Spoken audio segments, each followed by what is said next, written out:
That's a dude sitting there pouring you a drink. Getting your groceries, mowing your lawn. How does that work then? The program, pre-program, or do you have a little controller thing? It's probably an app, just like your car. Most of it's autonomous, so that it's being helpful. It's waiting for instructions for you. And one of the key points during his presentation was that they have to control superintelligence first and figure out how to not let it take over the earth and dominate and hurt people and whatever. Because if you got, let's just say we sent the 20 robots out into the city streets of New York, what do you think? People would start messing with it, right? They punch it. They throw it, right. So do you teach it to defend itself so it wards off the attacks, or do you allow it to get pummeled by people, right? And the minute you teach it to defend itself, now you've got an enemy that can hurt and whatnot. It continually teaches itself like a Roomba, it learns like a Roomba. Absolutely, goes through the little room. Better than a Roomba, but yeah, same concept. Yeah, it learns from you and takes instructions from you, charges itself. Like, I'm looking forward to this. I was just gonna say again, you would have one. 100%. I would be nervous. Like I live by myself, but I have my kids come to our home. But my son Ben is on his own now. He bought his own place. So my daughters, still go back and forth between me and their mom. So I'm home a lot by myself, which is fine.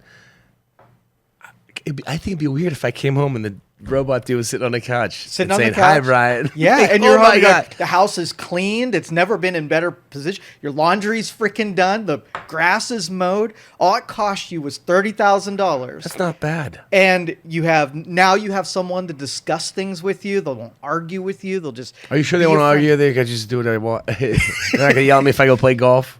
No. Yeah, right. Now the other industry that's going to come up, those who are intimately. Right. I was just gonna say. Yeah, you're gonna have the. Can you make them better looking than that? Better looking than that. Have different parts than that. Oh shit. And now you can have an intimate friend. Oh my god, that's gonna happen. For sure. Well, they have them now. You have to go.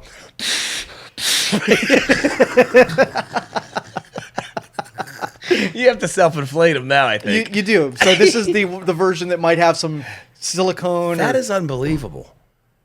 I thought, no joke, the price tag would be $500,000. So he's making it affordable. Yeah. $20,000, $30,000. You and I can have our own Android that can do that stuff for us. Let me ask you this.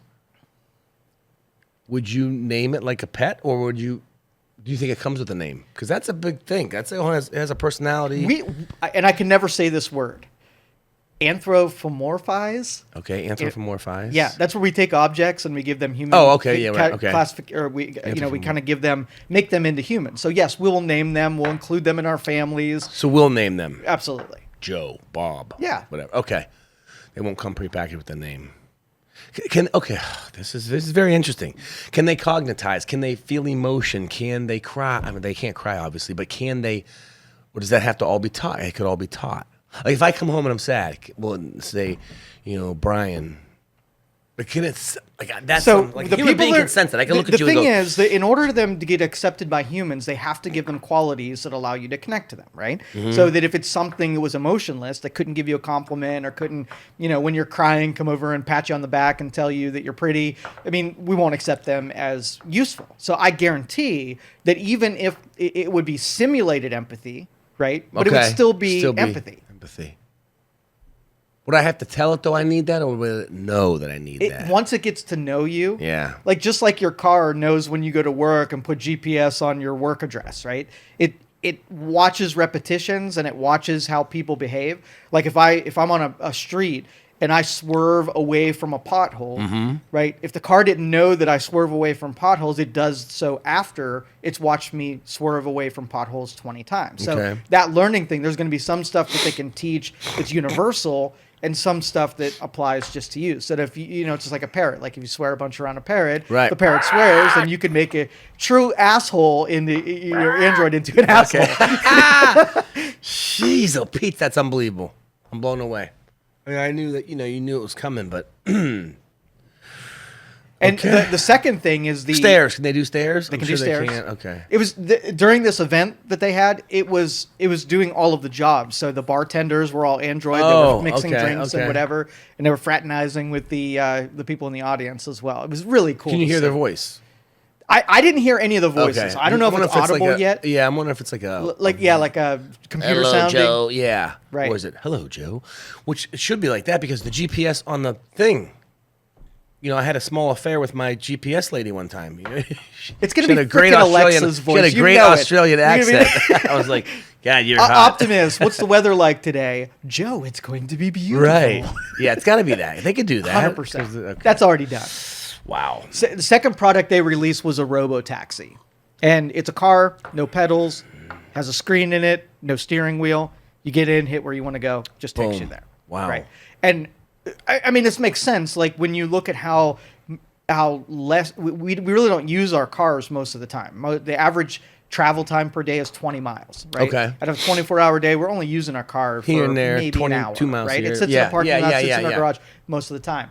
So for mass transport, if you just put a bunch of robo-taxis and you just got on your phone and say you want to go somewhere, you really don't necessarily have to own a car. If there's enough robo-taxis available that anywhere you want to go, you go.